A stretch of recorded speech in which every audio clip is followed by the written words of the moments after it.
Whistler today. We are up north. Crew's getting lunch. Figured I'd sneak over to Creekside and sneak in a couple solo laps. Dropping in a trail called Lemon Peel. I think I'm gonna do a little bit more tech since I'm on my own. Those guys are looking to do faster trails from what I understand, and I just have a really soft spot for these tech trails at Whistler. I'm on a borrowed downhill bike today, the same Da Vinci Wilson that I demoed for Free Hub a few years ago now. Yeah, it's honestly been a few years since I've made it up here to Whistler. I'm not like a big bike park guy. It feels a little bit too much like an amusement park for me sometimes to come to the bike park. And the speeds are high and it's often like gotta dry and loose and stuff, but super fun to have a crew to come out with and have an excuse to come up north. Got a place with those guys and catching up with old buddy. It's been super interesting to ride this Da Vinci Wilson big old downhill bike since, well, one, it's just been a super long time since I've been on a downhill bike. Two, this thing's got like a 460 millimeter chainstay, so it just feels like a huge bike, and yet feels kind of home here in the Whistler Bike Park. I feel like this bike park riding is just like a whole different genre of riding where like things are a little bit more blown out. It's kind of a cool move here. And this feeds into a pretty interesting rock feature. It's been a while since I've been down this way, so I like kind of completely forgot what comes up here, but it's like crazy tight little twist down here. But with max grip tires, you can stick to it fairly well. I do remember riding this Goat's Gully trail a few years ago. Remember, it gets pretty tech. So we'll see how it's aged and how my skill set has aged. Starting out nice and interesting. Not sure how this will come up on GoPro, but a chin mount is usually one of the better ways of showing the steeps.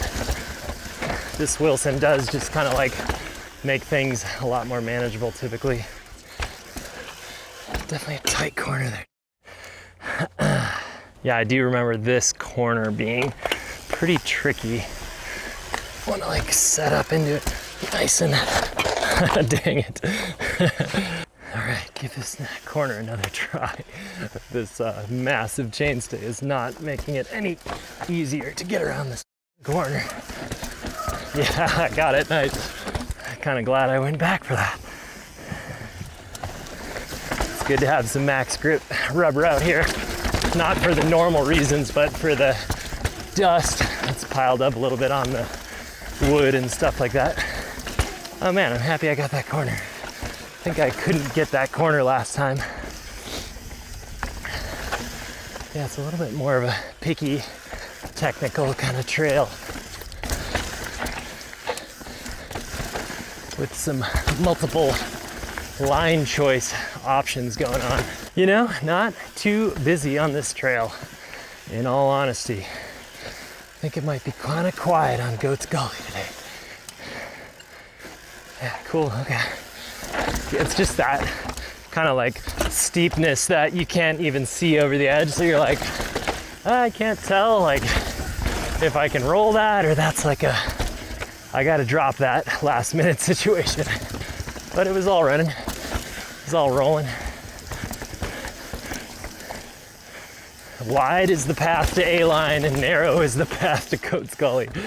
I love the tech though. All right, on to Renegade. This is another double black techie trail in the Whistler Bike Park. Yeah, somebody slipped out there. And the light just gets so much better in the afternoon. It's like you get sucked into riding. Oh yeah, this part's nice and steep. Kind of just pile into some rocks down here. Ooh, nice little dusty run out too. Sure, some people have exploded off to the side there. Gets flat for a second. Yeah, anyway, the light is way better, more predictable. easier to see the trail.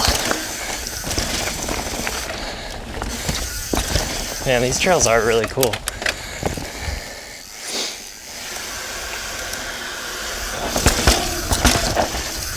Getting kind of used to this Da Vinci Wilson now too.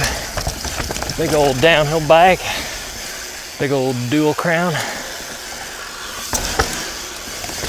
Like I squish tested my trail bike on the after lunch, and I was like, yeah, I think I'll take the 29-inch downhill bike out instead. Sweet Renegade. It's a good one. I feel like this bike is kind of tricky to weight the front end. That 460 chainstay, I feel like I really gotta get over the front end, and I feel like I need a little bit more like handlebar. Ooh, this is pretty. That's cool. Super pretty. There's your creek. Wow, nice. Delay diffuse, there she is. Cool. Looks like the kind of trail I'm interested in hitting.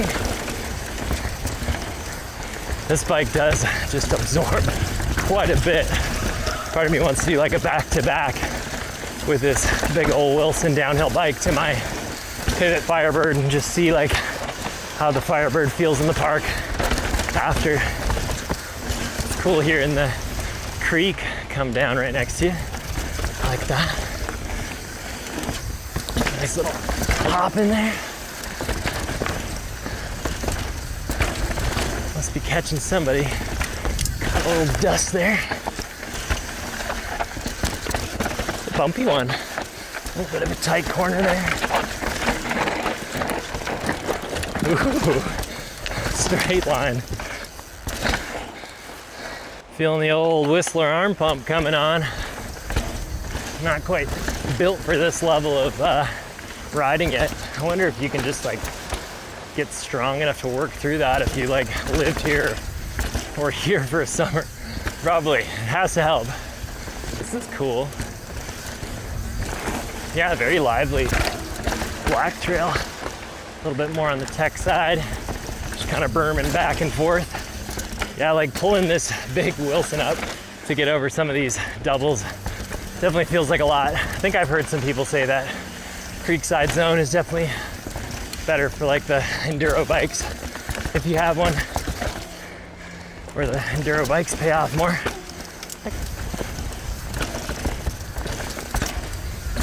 It's fun to just punch through all that chunk though.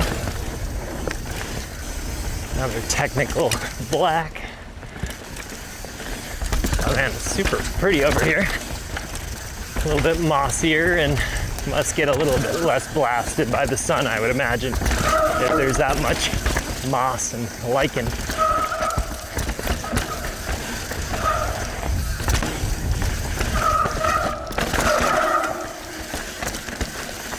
Nice and bumpy, techy, pretty cool.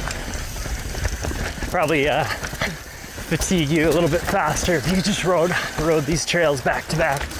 Ooh. Get a little steep there. Nice. Yeah, I do like fully wish I had a higher handlebar option for this Wilson. I've just become so into the higher bars. Find a little popper.